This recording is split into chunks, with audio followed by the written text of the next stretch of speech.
Hey guys, welcome to the Self-Evident Podcast. It is Sunday night, 7 p.m. I'm Mike. We've got Massey. Hey, what's up? Guys, this is the last week that we are doing the Self-Evident Podcast on Sunday nights at 7 p.m. Next week, we will be live at 9 o'clock a.m. on Saturdays. Remember, 9 o'clock a.m. on Saturdays. We'll be reminding you all week. We moved it. We felt that would be a better time. That way you can watch your football. You can, watch the Lions lose if you want. But Stafford's winning, so that's good. But be sure to tune in.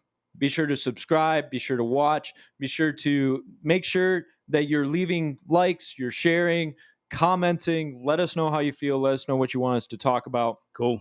And if something happens where you can't tune in live, you're more than welcome to check it out on YouTube. You can check it out on Facebook after it's done. Go through our videos. You can check it out on Spotify, iTunes, all of the podcast platforms. That being said, guys, check out our merch too.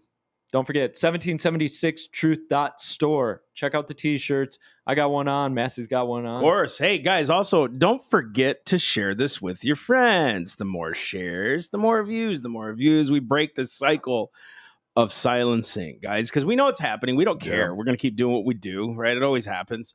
But we're also getting some major, again, hits on SoundCloud and all these other places, so it's great. But if you're on Facebook, tell us where you're from right now. Take a minute, share the video. If you're on Instagram, hi, Jemmy.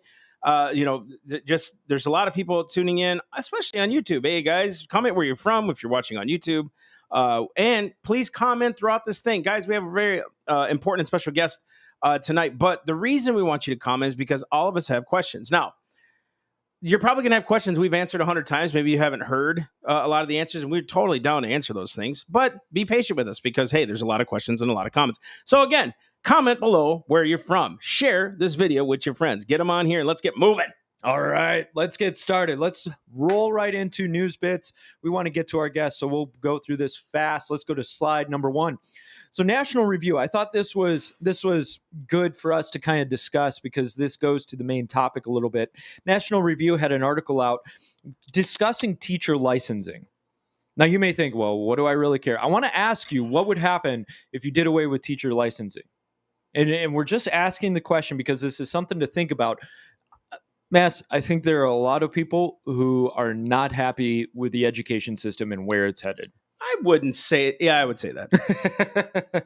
So maybe there's things that we've got to change up. I mean, it also, too, it's like you look at who's teaching our children, right? Any person getting into teaching does it. Well, let me take that back. There's teachers, obviously, with agendas. We know that. But for the most part, we know teachers who get into this just to teach kids. The problem is, what if they're taught wrong how to teach kids? What if they're taught socialistic tendencies to teach kids? What if they're taught how to destroy America and not even knowing it? Like, it's just all subtle, right? It's just like the freaking wolf in sheep's clothing. You know what I mean? These guys are going into these areas again, Satan's not going to show up with a pitchfork, horns, and a red suit. You know what I mean? And a tail. He's going to show up he's disguised as an angel of light. He's going to do this behind closed doors. Who is teaching our kids? Now, when we say people with teaching certificates, let's get real here. Who's teaching them? Right. Current academia? Because current academia is destroying God in those colleges, just being honest, right? Yeah. And let's get into that. So licensure requirements, what does it take? On average, costs about $25,000 and takes about 1,500 hours for a person to get a license. So considering what you could earn if you weren't stepping into teaching, you're figuring the costs are even higher. Now, this is not to say, hey, don't be a teacher. We want our best. We want our brightest teaching, but the incentives aren't there. So people start going into other areas, other fields. Yep. So the nation's 1,250 teacher preparation programs, and this is from National Review. They attract candidates with SAT math scores lower than those of the modal English major and verbal scores lower than those of the typical math major. In other words, these scores are below average, and they're getting attracted into it. This might be an offensive quote to some, but I'm just kind of saying it. Kurt Vonnegut said, the dumbest people in universities are in the education department, and then the second dumbest are in the English department. Guess what? I had an English degree. You had an English degree. Though I will never say you're stupid, because I think you're probably. I was talking about that today. You're seriously one of the smartest dudes I've ever been around. Thank you. That's not saying much because I had like a 1 point nothing GPA. So But you surround yourself with smart guys. So that's I'll how take it works, dude. I'm telling you, the college educated people will work for their peers. Those who are CD average will own them dudes who have the. I'm telling you, dude, God is good. Really? What a backhanded compliment on that one.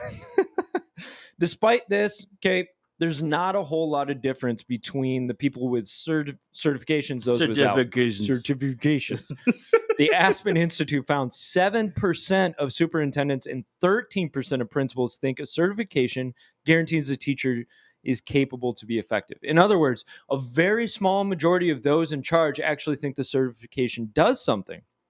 So National Review says, and I quote, the American Association of Colleges of Teacher Education champions, and this is where we get into the whole social justice thing, champions the integral role educator preparation programs play in advancing scholarly work on critical race theory. I'm sorry, you're there to teach math. That's right. You're not there to teach how math is racist.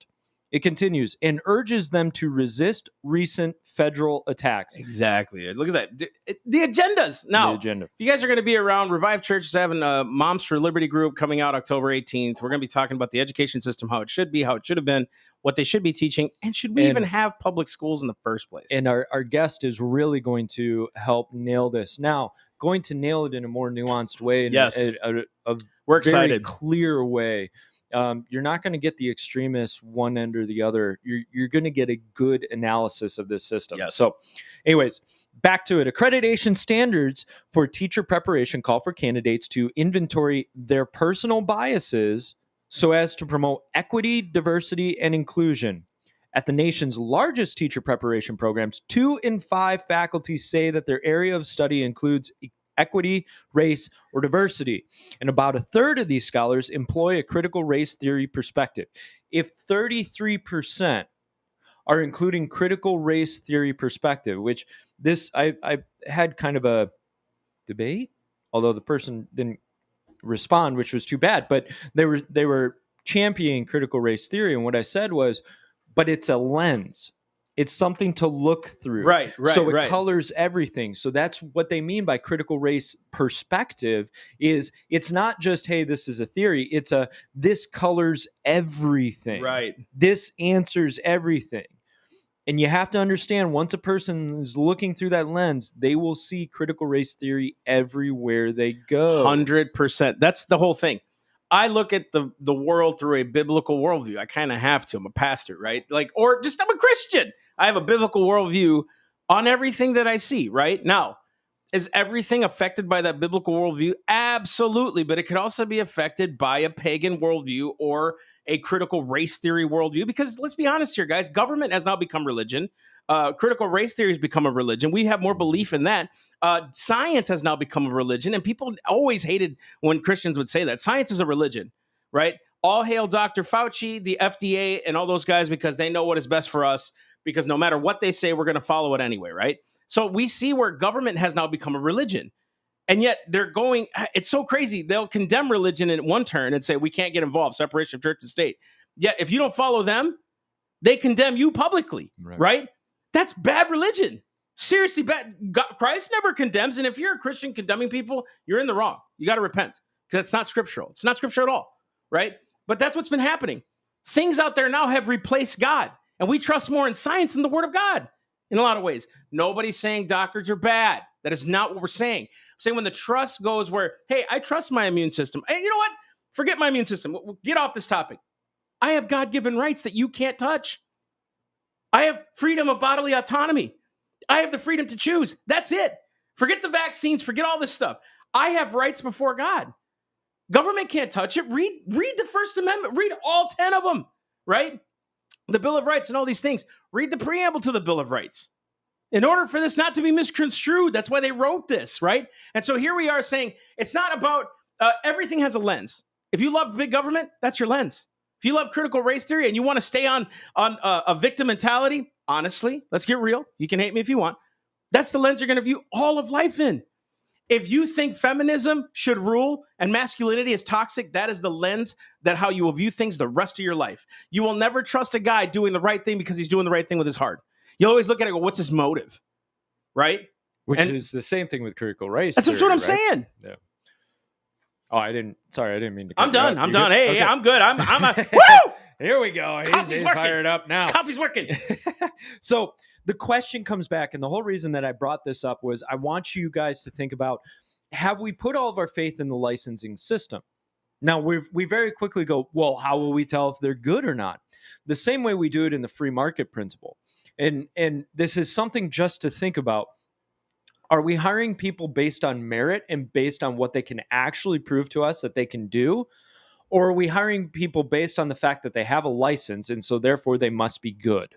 You know what I mean? Like this is something that we have to think about is have we gotten lazy in our process because the license is there, so therefore they must know what they want. But what happens when that license process becomes twisted, becomes off kilter, becomes more invested in teaching social justice than it is in teaching the fundamentals? But isn't there a lot of different things going on right now that'll hinder a license? Like you can't practice, I think now, what is it, nursing if you don't get a jab? Can't get your license, right? Yeah, I mean, there's all kinds of stuff there. So what I'm saying is, like that. Yeah. in the name of law and safety, they're taking away liberty in order for you to practice who you truly are. And if you don't ascribe to the worldview, are we really going to issue a teaching license because you don't understand what you should be teaching? You know what I mean? And scary. And that's exactly what that article was expanding on. Is now all of a sudden social justice and critical race theory and that kind of thing is starting to become a requirement in order to get the license. Ooh. Well, what if I don't agree with this Bingo. worldview? All of a sudden I'm held out from getting a license. Now that doesn't happen everywhere. No. But more and more critical race theory perspective classes are becoming required, which means you have to pass that class in order to be able to get that license. This is an issue that we have to think about in terms of 100, education. 100%. 100%. Now, guys, don't forget, share where you're from, or share the video, comment where you're from. We love hearing from you guys, especially you guys on YouTubers, the interwebs, So all that. Let We me love you. Let me ask a couple of questions, and then we'll go ahead and get to our guests. So I want you to ask yourself these questions. Do we feel education as a whole is producing? Do we feel it could be greatly improved? Yes. Do we like the direction that our classrooms tend to be headed? Oh, yeah. Might it be time for a change in how we approach the education of our children? And so we can put everything up and say, all right, maybe we need to drastically change this. Maybe we need to change this whole process. I'm going to start humming Amazing Grace for you. So the question is, what would it look like to take the control out of education programs? They won't disappear. They would refine if they knew the students were taking the courses in order to be prepared to compete for a job in a field, not a license that gets them the job. The power out of the unions that force compliance to the associations and give a big hit to the more ideological components. This might be something to think about. Amazing Grace. If you think about it, grace empowers you to overcome these issues. Look, we know there's a change needed. Look, someone was talking to me earlier today, and I'm going to empower you who are Christians who are listening to this. If you're not a Christian, I get it. Hear me out. They were saying, oh, it's getting so crazy out there. And they're like, we've been praying for the mercy of God over this country, for so long. And it's like, it's already here. And it took them back a little bit. I respect these. I love those two. They're amazing. I said, it's already here because God's already, through his mercy, showing us what is wrong. Right. He's showing us how corrupt it's become so that we can stand against what they're doing. That is the mercy of God, is to show you where you're wrong. So he gives you the grace and empowerment to overcome what's going on. That's the whole point of this, right? He has shed his grace on us. He has shed his mercy on us. It's time for us to give it back to him now. It's time for us to obey, right? Because again, we can complain and we all do it. The worst thing you can do with truth is know it all and do nothing with it. And all you do is complain. You've then become a victim. Ooh. That's all you do is become a victim. And you're no good on either side. And we don't need that anymore in America. We need people who are going to stand against this. Now, there's many ways you can do that. Shameless plug. January 14th and 15th. Look out. We're doing a conference. Here in Stuart, Florida, we will be doing a great conference. You'll see more details about it. It's going to be called Truth to Power. Look for it because we're going to empower you how to get involved locally. We're going to show you step by step on how the law works, our constitution, all these things, including local governments. We're going to have great speakers come in who are part of the local government. We're praying for a person who's a state rep right now to be a part of this whole thing, to tie it all together. It's going to be amazing. We want you to be a part of it, but look out for those details. It's going to be good. Amen. So let's get to our guest, if she's still here, if she hasn't run wildly from us. She's probably thinking, what whack job podcast did I become part of? You can see her right now on the screen. I can see her in the small screen right now. She's like, oh, geez. So let me go ahead and introduce. Let's throw up second slide. So this is Bonnie Snyder of FIRE, Foundation for Individual Rights and Education. So she's been an educator with 20 plus years of experience in a variety of roles in different institutions. She's been a teacher, counselor, administrator, and professor. So she's hit all these areas, guys, in both public and private schools. New Jersey native. Get this. Honors graduate of Harvard University. Man. Woo! We honor you. With a master's degree in counseling from Virginia Tech. Oh, boy. And a doctorate in higher education from Penn State. The fact she's still here is amazing. She is the author of The New College Reality, The Unemployed College Graduate Survival Guide, Finding Your Voice, a free speech comic, and this book that you need to check out because this is the stuff we're going to be checking. Yes, you got to check the book out, girl. Undoctrinate How Politicized Classrooms Harm Kids and Ruin Our Schools and what we can do about it. My best part, she loves to go to Hershey Bears hockey games. Oh. Bring her on in, Croft. Bonnie, are you there? I'm here, yeah. So First off, please forgive our abysmal ignorance. We've never been to Harvard. I don't even think I've stepped foot on campus there, but I did go to college. I have, but I felt out of place. I graduated good laude, not summa cum laude, so I'm just letting you know. I got through it. Yeah, well, the better for you because I had a terrible time there, and I'm not attached to the place one bit. So how about it? Well, still, we're honored you're here. You have just an amazing background, an amazing experience, and we really want to tap into this tonight. I was excited to get you on here because I think this is something that you can bring a lot of experience and nuance to. Yep. Because oftentimes we see the fists raised and we see the complaining, but there's not a lot of solution in how to handle these issues. And you've seen it both from the inside and the outside. So to get right into it, I want to ask you from your experience, your wisdom, your knowledge through FIRE, Foundation for Individual Rights and Education. Where did this all come from? The historical, philosophical influence. How did we kind of get here? And if you could just give us just a quick synopsis of kind of the events that led up to today. Yeah, I will try to give you a quick synopsis. I mean, Well, I think that you go as long as you need. downward drift from the academy is, which, you've identified a lot of the factors. The credentialization of teachers is a huge problem. The ed schools, I actually was speaking, I'm in Boston, I'm in Cambridge right now because I was at a conference of parents who are ticked off. I was going to say something else. And I also, you can say it. We'll allow you. I come at this also as a parent who had to pull my kid out of a school because not only was the teaching atrocious, but I caught them lying to me. And more people are catching teachers who are just outright deceptive. And, it's bad enough when you have bad lessons going on in the classroom. But if you're going to be a liar, then you're just a bad person and you're not a good moral role model for anyone's children. So this is happening all across the country. So how did we get here? I mean, I would say leftward drift in the ed schools until there's no viewpoint diversity left. True. I've got my bags here because, like I said, I was just speaking at a conference and I showed a big picture of a dumpster fire to illustrate what's happening. But I held up a copy. Well, I brought two books with me. One is a copy of the Communist Manifesto that was assigned to me 6 times when I was an undergraduate, and that's the only book. I was an English major. Oh, And We weren't calling them all dumb, just him. it's fine. And it's the only book I was assigned more than once. And I told the story. I said, the first time it was assigned to me, this was in the 80s, kind of the crescendo of the Cold War. Wow. I thought, wow, I'm pretty sophisticated. Look at me. I'm reading the Communist Manifesto. And then the second Right. time they assigned it to me, I thought, the joke's on you. I already read it. Now I don't have to buy it again. And then the third time they assigned it to me, I thought, what the F is going on here? And Wait, no, seriously. Really? And then fourth, fifth, and sixth time, I just thought, who isn't supervising my education here? Because this is ridiculous. No kidding. The book that is the equivalent of that in ed schools is Pedagogy of the Oppressed by Paulo Freire. I think I did spend some time in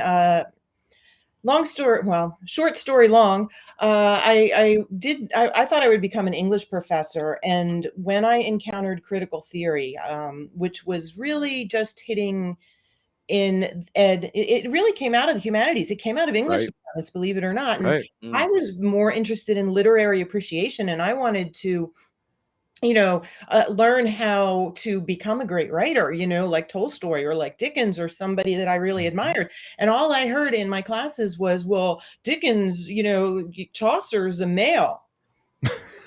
Because that determines everything. Yeah, and well, and this is true, awkward, but true. I was very depressed about it and disappointed. And I'm looking at the scholarly, research that they're putting out, and I'm thinking I would never. I can't think of anything I would rather write less than this kind of whatever it was. Nobody reads it, Right.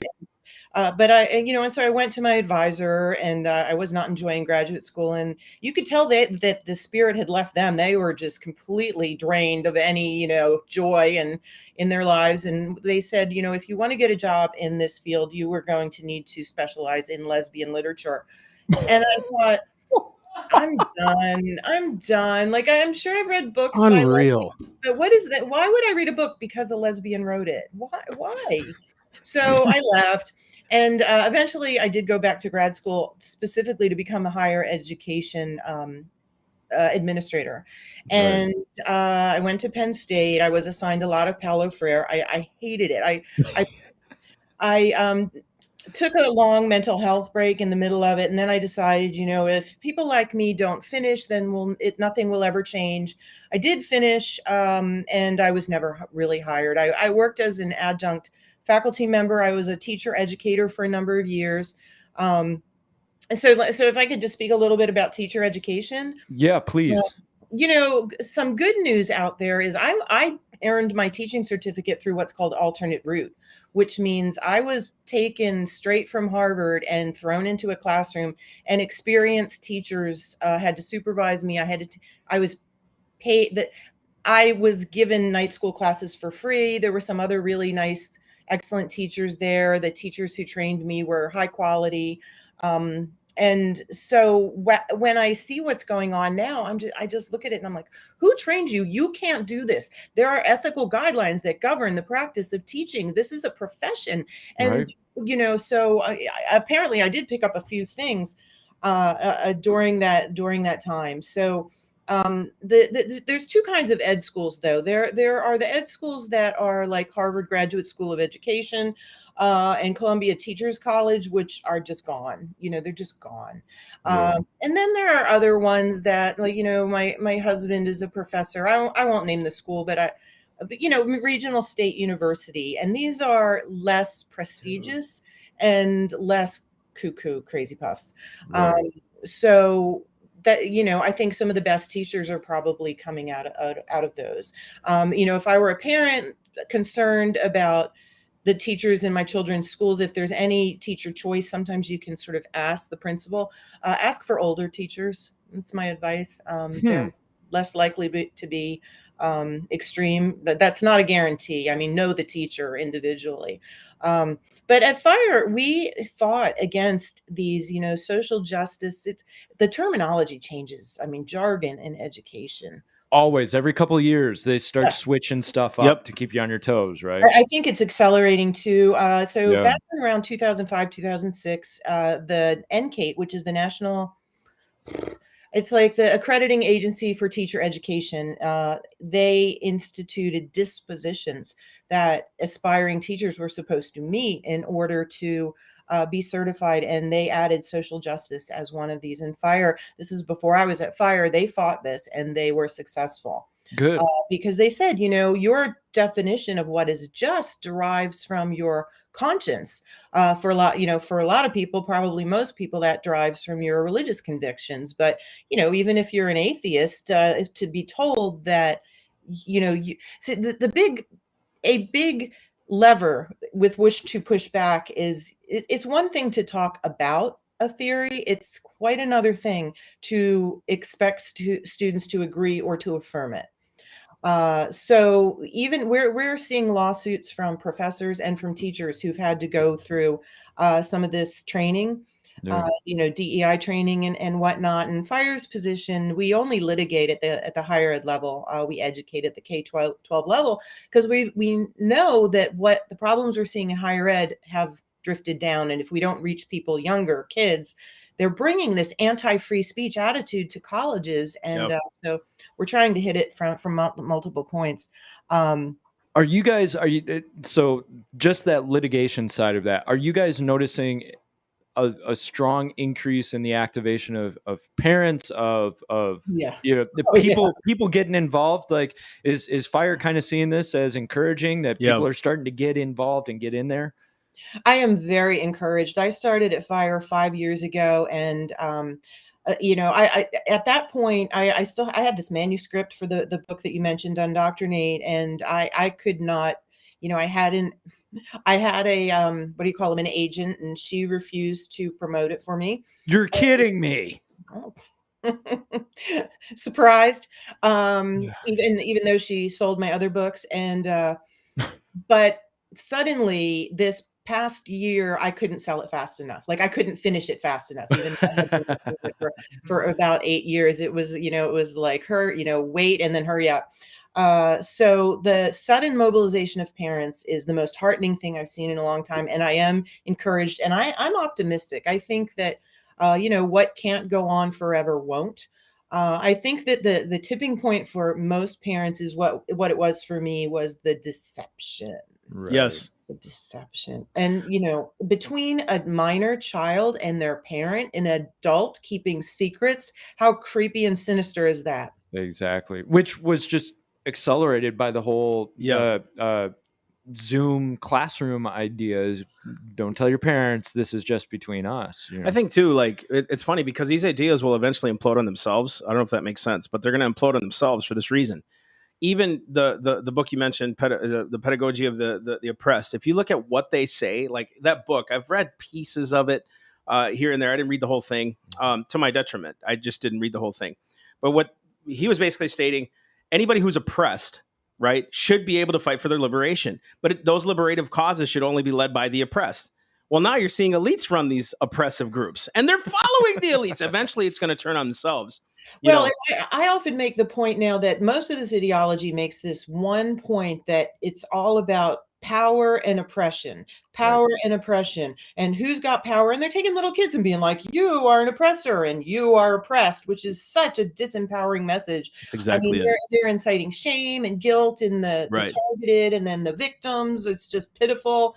But I make the point that they're very good at seeing power and oppression, except they don't look in the mirror and realize how much power a teacher has over a student and how much power an adult has over a child. Like, why don't you apply that lens to yourself and knock it off? I want you to kind of talk about fires and like the entire mission of fire, because I met some of your representatives in California. I think it was.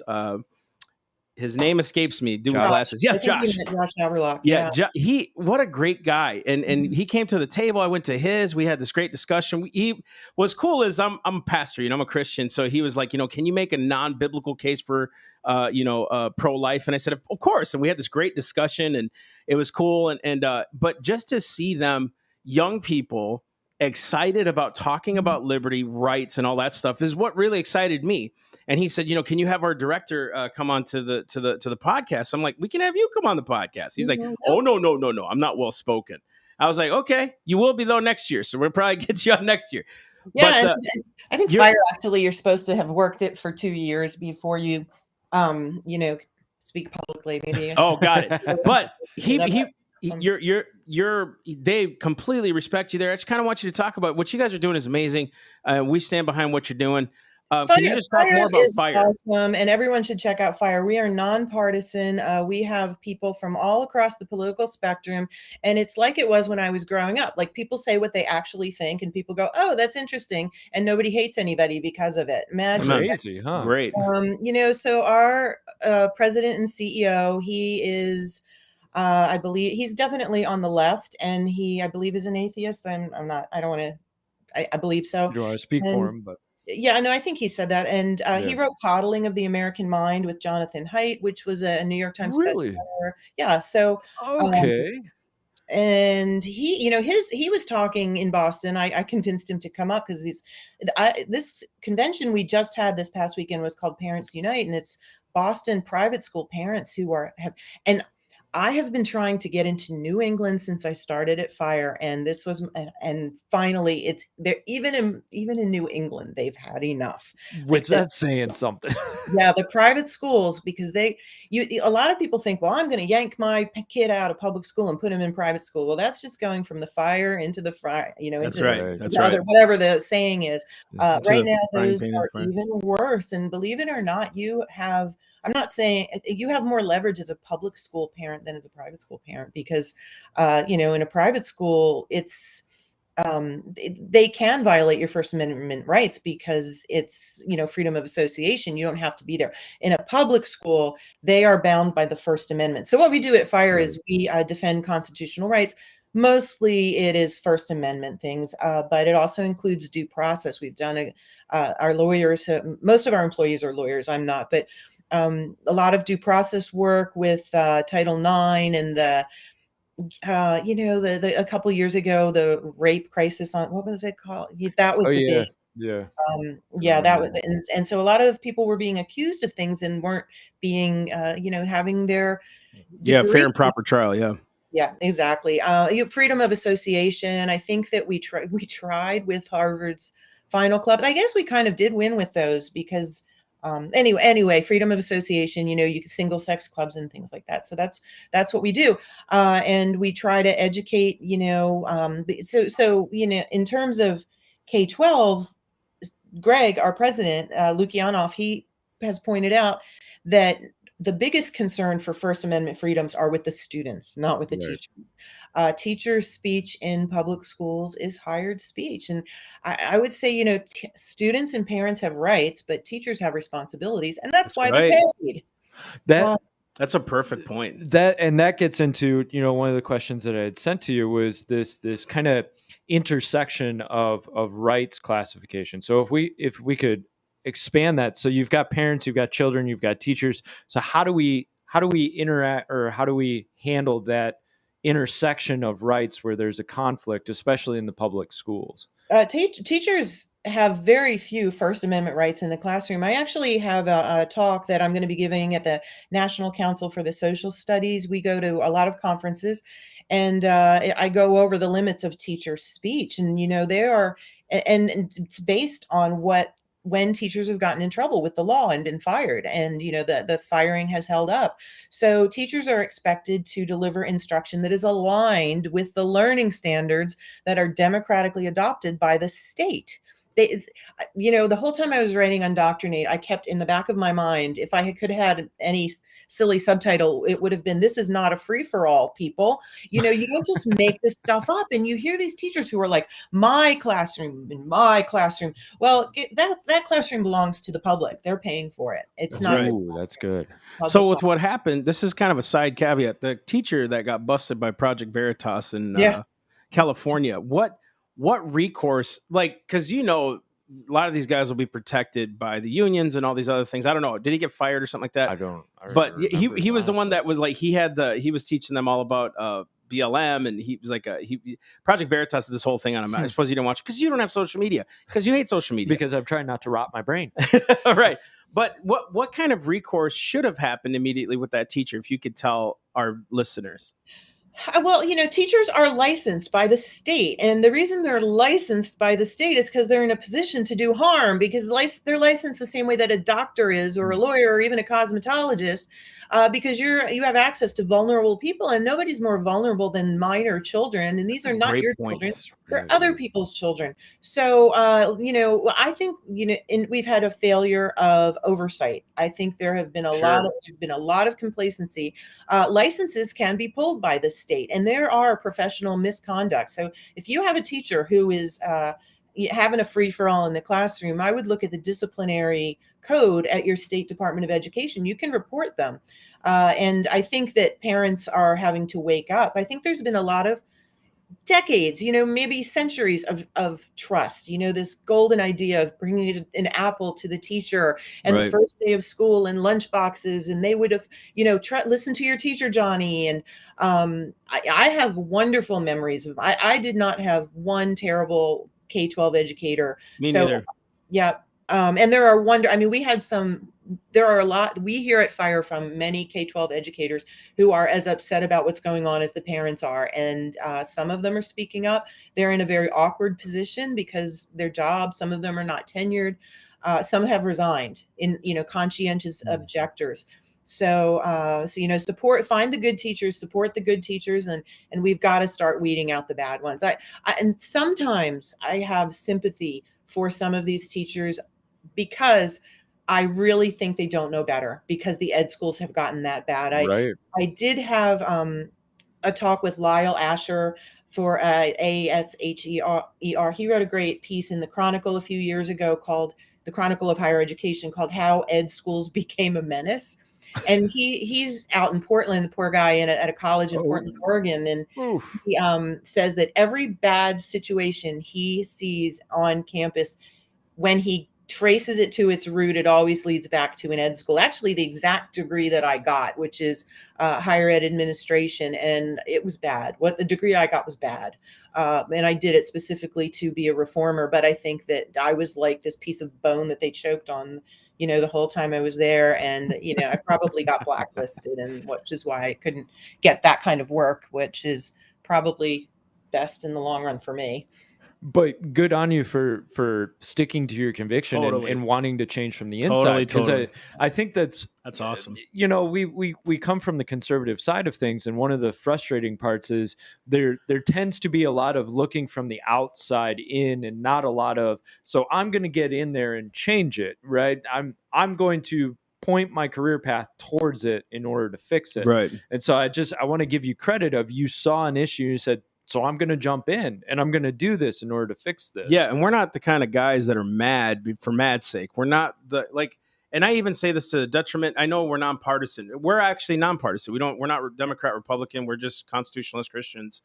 They both, to me, have destroyed a lot of the destruction of public school systems happened for both parties. You know what I mean? It's under Right. both parties, under both rule. Yeah. So it's not, to me, a partisan issue here. Well, Go ahead.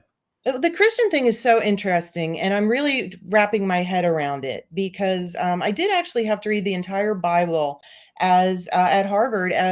Well, it used to be required. I think I took it as an elective, and because you can't really understand much of literature without understanding all of the allusions, so I took it, Right. in a secular way. And I listened to what they're talking about, and what they're imposing in schools right now is a completely new morality. And it oftentimes is in direct conflict with the Judeo-Christian morality that families are bringing their kids up with at home. And there is a lawsuit in Nevada, and the mom who has filed it was at this conference in Boston, and Dude. she said, she has the receipts. This young teacher, actually told them, you are going to have to do some unlearning of your Judeo-Christian upbringings in this classroom. Bro. Well, this is a secular school, and I do appreciate that in a public school, evangelical teachers have had to rein it in. I'm sure there was a time when, maybe Jewish children were expected, or whoever were expected, to pray to Jesus, and that's, violating their religious rights in a secular education. So little by little, there's a great speech by Bill Barr, the former Attorney General, and he talks about this, and he says, that's what school was for a long time. The prayer in schools was included, and then lawsuits happened, and little by little we removed morality, and it created this vacuum. And now this new morality, he says, it has seeped in, and it is completely antithetical to the moral systems that most of us are familiar with. And can I give you an example? Sure. Yeah, absolutely. Yeah, well, I'm trying to wrap my head around this, but first I want to tell you part of my speech in Boston, and then I want to talk about the golden rule, which is one of the last surviving vestiges that most schools still sort of adhere to as a lowest common denominator moral agreement Right. in our And culture. others. Yeah, and at Harvard just recently, I talked about in my speech about unanimity and this idea that one of the things at Fire that we do is we defend dissenters. And Greg, who is I believe a professed atheist, he always starts with this slide, and he's like, we in the West, in the world, do a terrible job of handling dissenters, and he shows Socrates drinking the hemlock. He shows someone being burned at the stake, and he shows Jesus on the cross. And he's like, this is what we do to dissenters. We make them drink hemlock. We crucify them. And dissenters often are the best truth tellers in our society. And then he talked about, several people talked about conformity, like in schools, in education schools, in academia. And my husband talks about it all the time. They'll have a vote in faculty senate, and they're not satisfied with winning the vote. They demand consensus.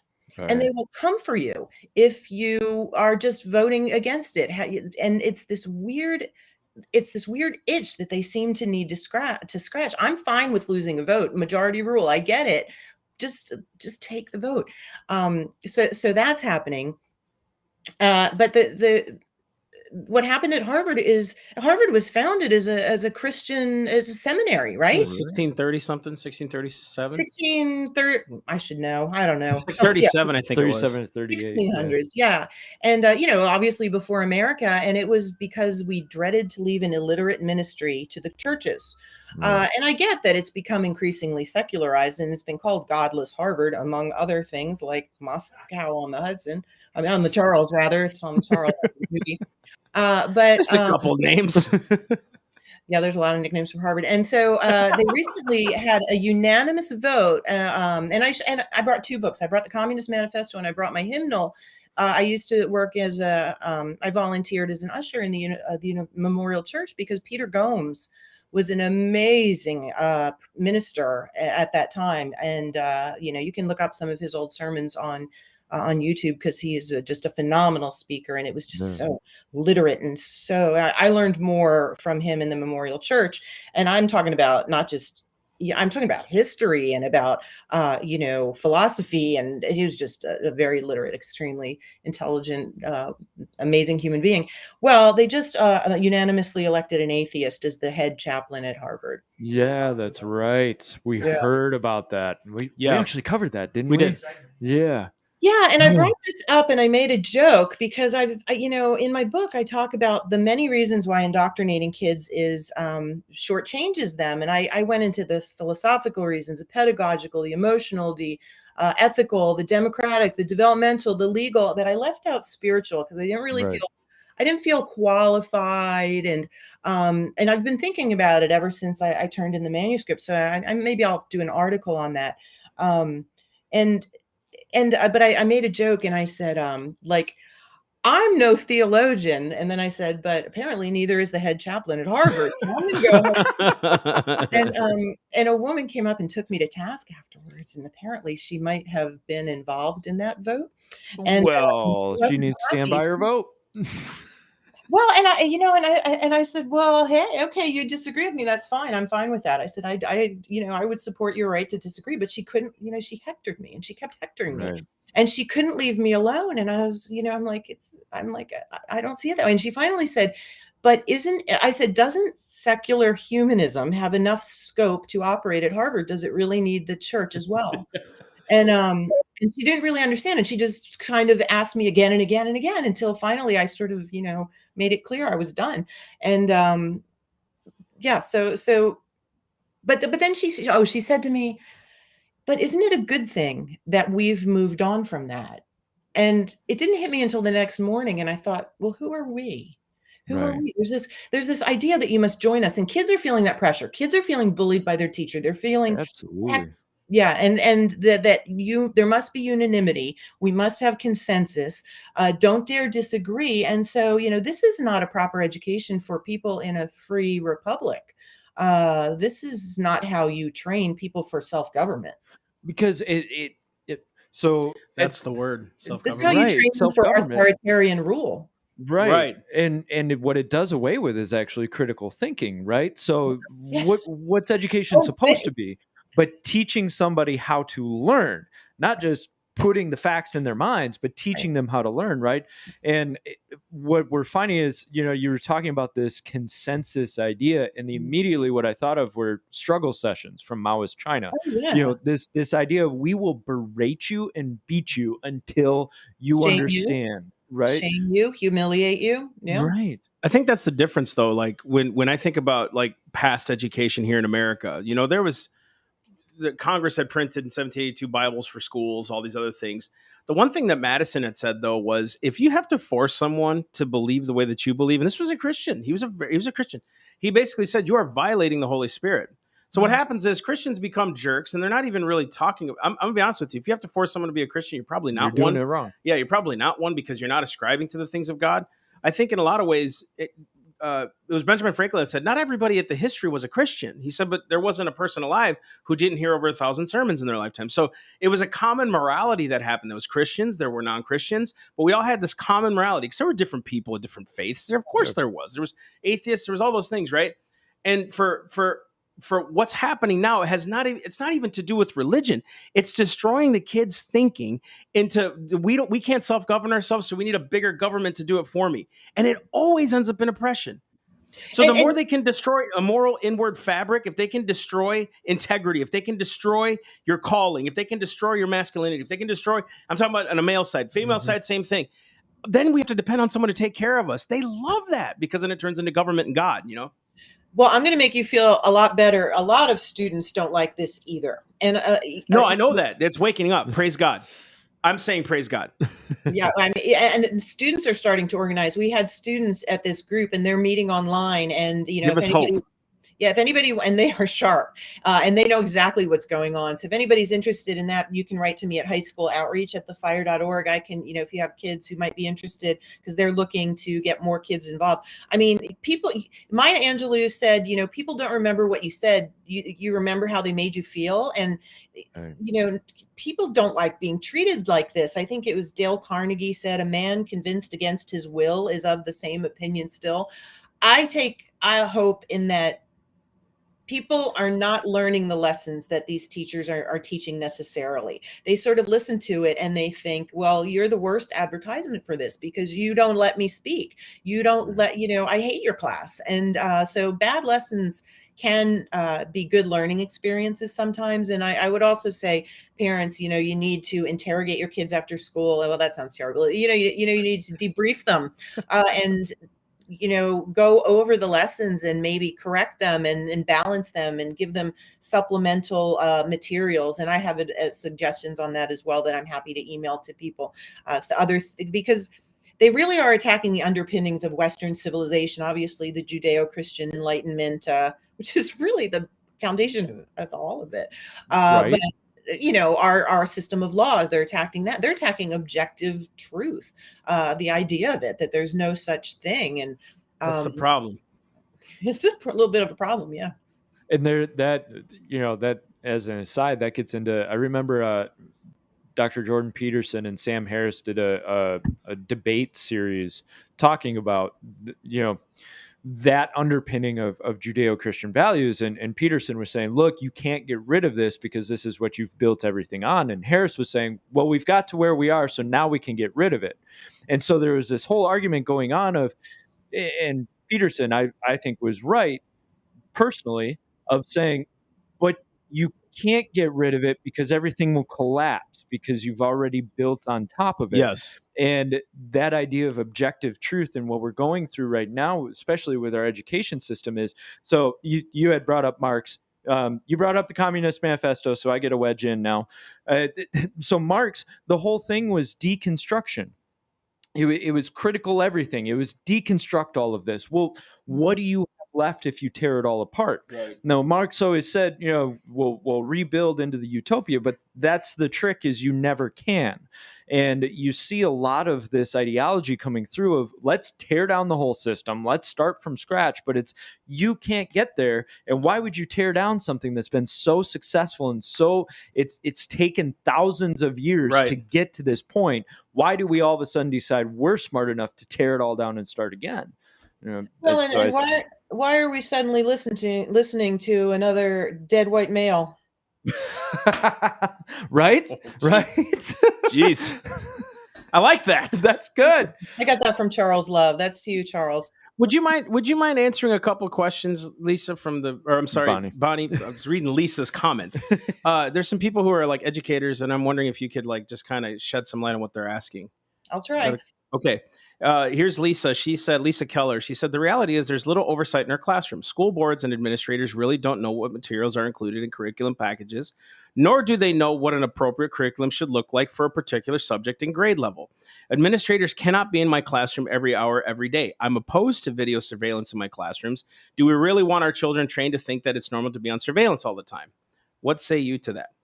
Yeah, this is a teacher or parent? Both. Both. Okay. Yeah. The problem is, teachers had a lot of freedom and operating scope back in the days when we trusted them. And a lot of that trust has been squandered, unfortunately. And I warned that at the end of my book, and already it's come to pass. In more than half the states, now there are proposed or enacted legislations banning certain concepts from being promoted in classrooms, which is these checks. We have a decentralized system of education in the United States of America, which is a really good thing when bad ideas are on the march. Right. This one is, metastasizing pretty quickly. And I don't think that people should be surprised that legislators are invoking their right to govern the curriculum in schools. That being said, there's always been a generous amount of looking the other way, trusting in the inherent ethical conduct of teachers. Well, teachers are being reined in, and this is the cost of broken trust. I have mixed feelings myself on cameras in the classrooms. I know that some of our lawyers at Fire are very opposed to it. It has its own problems where it can chill speech of students. Right. It's probably intended to chill the speech of teachers, and perhaps rightfully so, to monitor them, but it might have the side effect of making kids feel really uncomfortable. So I guess my response to that is, let's get it together, teachers, or else this is what's going to happen. Yeah. I think video surveillance is what's tricky about it is even just on a governmental side, right? The more we give someone else authority to watch over me, I've given them that authority now to do it. And it never stops. Once it goes to a classroom, they can put it on, honestly, TV sets. If you're not watching it, that actually says it on when I fired up my this one here, the monitor. It was like, hey, this could be sold to companies. We have the right to view, and it's like weird stuff. And I'm not into conspiracies like that. I don't care. But what I'm saying is, and they're true. A lot of them are true. But well, we wouldn't know about the Antifa teacher were it not for that was secret recording, I guess, and we wouldn't know about a number of incidents were it not for kids with cell phones. So regardless, there are cameras in classrooms because every kid probably has a cell phone. Sure. I can't even imagine being a kid and feeling that I needed to surveil my own teacher because I knew that what was going on in class was bad. I trusted my teachers, and they all proved worthy of that trust really until graduate school. Same here. I grew up in a small town, Sleepy, Minnesota. It was 3,000 people. I didn't have one teacher that I knew that was being stupid or anything. I graduated in 99. My teachers were amazing. I never heard one time a lack of quite the opposite. I had Hispanic ladies teaching Spanish that were like, "Are you coming to school on time?" Like they were like my moms, and like my math teacher, my algebra teacher was always on me about getting good grades, and never did I feel like we were being indoctrinated. And then all of a sudden you get to bigger cities and it's like, man, it's prevalent. Yeah. You know what I mean? Yeah. I was taught Spanish by a Cuban immigrant, and my teacher, Tom's River, New Jersey school is very good. I hope they still are. No kidding. You got any more questions? I'm good. Or- I don't think so. No, I pretty much answered. Okay. It pretty much answered what she was talking Okay. about. That's cool. So looking at the clock, Bonnie, you're awesome. Yeah. Gotta have her on again. Dude, you're awesome. We gotta have you on again, Bonnie. Yeah, I mean, please do. I'm Grace. Like seriously, we are so honored that you're here. That you took time for this. Knowing your schedule, I get it. The busyness of life. We connected at a homeschooling conference, and we've been going to those lately, and my eyes have really been opened at the amazing. So I'm recommending to private school, public school parents, I'm like, even if you're not going to homeschool, go look at the resources that are available Yes. here and supplement. Right. 'Cause they have So- got some amazing content. That's what your representative had told me. He's like, man, this is like amazing. People actually think, and They you can find care. curriculums that think, and Yeah. you know, they're not all like just Christian based. Some of them are actually thinking type curriculums. And he was admiring the fact that there were people who were of faith, but yet didn't judge him or like didn't feel like they were coming across. And he just liked that open dialogue he could have with people. I mean, it's pretty cool. It's so interesting how humor, it used to be that people who are Christian were perceived as being humorless and judgmental. And it's really interesting how humor has shifted to the, sort of the right Christian, and the humorlessness is now on the left. I find that fascinating. That lady who gave me the dressing down was very humorless. Been known to tell a joke a time or two. It's the authoritarians that lose all the humor. They're all uptight.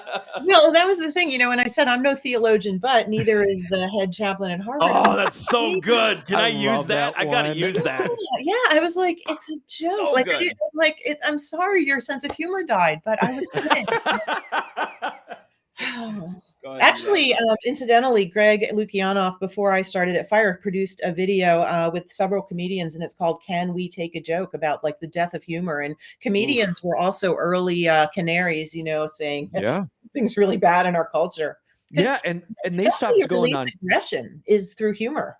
Right. And they stopped going on campuses and everything. I know, what was it? Seinfeld said he wasn't going to go on campuses anymore. Bill Maher said he wasn't going. Bill Burr. They gave up because they said, well, nobody's. Yeah, they don't want to go there and get yelled at. They want to go tell jokes, have a good time, and leave. I grew up in the 70s where we poked fun at everything and everybody, and it was kind of like how you made friends. It's like, can I insult you? And you laugh. Okay, we're friends now. And now. Did you? Have you seen any of those roasts that Don Rickles did and stuff? My gosh. I mean, it was like today would be, they don't even show them. It's so taboo, but it was hilarious. Right. When he did the roast of Ronald Reagan at his second, oh my gosh, so good. We were laughing. And they also did Donald Trump, so it was pretty recent that they roasted Donald Trump. That's right. Yeah. He was a good sport about it. Well, you have to come back and have some more laughs with us, please. You can laugh at our expense too. The other thing too is thank you for the hope and telling us that students are changing. I've been saying that I travel a lot. I travel all over the country. I know kids are changing. Their parents are changing. That's what's exciting me. Parents are changing, saying, no, we're going to stand up to this crap and we're not going to take this anymore. So can just keep doing that. Keep doing what you're doing, because parents that don't see that, they freak out. They're like, oh my gosh, our country's going to hell in a handbasket. But it's like, no, look, we're winning. You're seeing kids change, and they're the ones who are going to change it. We just got to keep supporting. The whole private school world was very closed to me, and it's not something I'm familiar with. And suddenly I have a lot of private school friends, and it's like we suddenly have so much in common and we share the same problems. And I think that's breaking down that barrier, I think is really healthy too. Awesome. So thank you so much, Bonnie, for coming on. And how can we find her? Yes. How can we find your organization? So tell us contact info, all the stuff you want people to know. Yeah, to reach us, go to thefire.org/K12. We have downloadable curriculum materials that are standards aligned, and we have a free speech essay contest for high school students. We'll give away $20,000 for the best essays this year, and every year, all sorts of resources. I read one, $20,000. I could use that. Those Mexicans broke. She didn't say no. Please. You have to be a high school junior or senior. Oh, I act like one. Doesn't that make anyway? You're close enough. Just re-enroll. You need a couple more credits. But Right. Hey, thanks. I'm getting you back for earlier. What a jerk. All right, cool. Anyways, okay. I'm hurt now. Did we get all info posted up? Yep, right here. Yeah, it's all posted. Croft's got it posted. Bonnie, thank you so much for coming in, talking to us. So we will have you back again soon. So have a great night. We'll talk to you later. All right. Bye. Bye. Thanks. Okay, guys. So Lisa, do it then. Have them enter it. 20 grand, girl. Lisa do it, Keller, guys. seriously. Guys, enter that. Look, this lady named Nadina. I've never seen you on the podcast. Thank you for tuning in. Your comments were amazing, Nadina. Thank you so much for the comments. She was like, "Girl, preach." White is not I right. love She had it. some really cool comments. Very very cool. Lisa was really commenting a lot. You know, guys, what we love is how she came in and just ripping and gave hope. Yep. It wasn't this weird like, oh, the schools are being infiltrated. No, they're infiltrated. But we're taking it back. And that's like, come on, that's what we need. You know what I mean? And how ironic. And this should be a reproof to all Christians that they can come on to this group, to this program, and give us more hope than what you're hearing sometimes from our churches. You're hearing it sometimes from our Christians. And there are some Christians that are preaching it. Listen, there are some Christians doing it. But you're seeing a lot of schools saying, oh, just Lord, I hope you come back because it's just getting so bad. Listen to what I'm not saying she's an atheist. I don't think she is. No, she's a Christian. You're right. But it's like when you hear the atheists are standing up for our rights, right, to do what we're doing. You know what I mean? Right. And that's why she came into this, guys, was hope. Notice she was the one who stepped in and created a career in order to take care of a problem. And so maybe Nadina, that's encouraging people to go through. Girl, right? Hey, I'm so sorry. I didn't mean to cut you off. She said, I'm sorry. No, it's cool. She's Kanye. Hey. Thank you you're awesome. Thanks for tuning in, girl. All right, Kanye, you good? Kane West. Kane. If you don't get that joke, search Kanye and Taylor Swift. You'll get the joke. Really. But anyways, so it was Beyonce that won. That's Kanye. That was the Kanye joke. Yes, exactly. Jeez, check it out. Check it out. Just check out Kanye, Taylor, Beyonce. You'll get it. Anyways, so that was a dumpster fire of an end to a great interview. Bonnie, thank you so much. Which, go figure, she mentioned dumpster fire. Did you hear that? Yeah, dude. And you were like, dumpster fire. The moment she said it, that's how I knew you were saw laughing. It in my head. I didn't did. you? I was like, he's gonna say it. Dumpster fire. I was so tempted. Say it. I was so tempted, but I didn't. But now that I know that she wants the more humor, next time I'm saying it. So, dude, how cool! Thanks you guys for tuning in. I'm sorry. What else you got? Let's clear through. I just like Lisa Keller said, this was great. Thanks. Yes. Hope from another English teacher. I'm not alone. Praise God. Yes. Gloria says, hey, Gloria, we are supporting you in your run for town council. Check Gloria Tucker out if you're in the Jupiter area. That's amazing. Guys, there's so much here. There's so much hope to be had. We are not losing this thing. I'm telling you. God is on the throne and he's winning. Right. All you have to do is read the book of Exodus. And I'm telling you something, it's there. God, we have answers now. We're the ones we're good.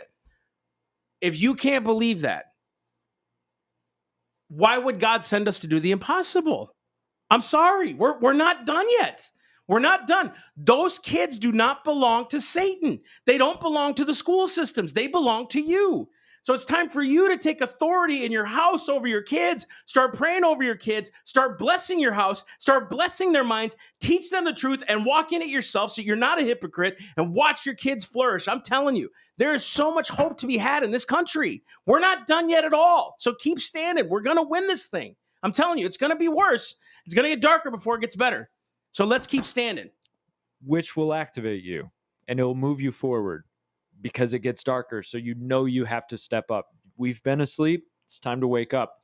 So, guys, don't forget, next week, Saturday morning at 9 a.m. is when we're coming on. If you tune in at Sunday at 7 p.m., you can check out the recorded, but you won't be able to check out the live. So, Saturday, we'll see you at 9 a.m., Thank you so much for tuning in today. Thank you so much for Bonnie Snyder for coming in, representing Fire. I'm just going to say this. I'm down a shirt size, guys. There we go. I'm down a shirt size. I'm down a shirt size. Now, I'm still a big boy, but I'm still down a shirt size. Keep praying for me. All right. Until next week, Saturday, 9 a.m. Guys, we will see you next week. Goodbye. We love you. Have a good night.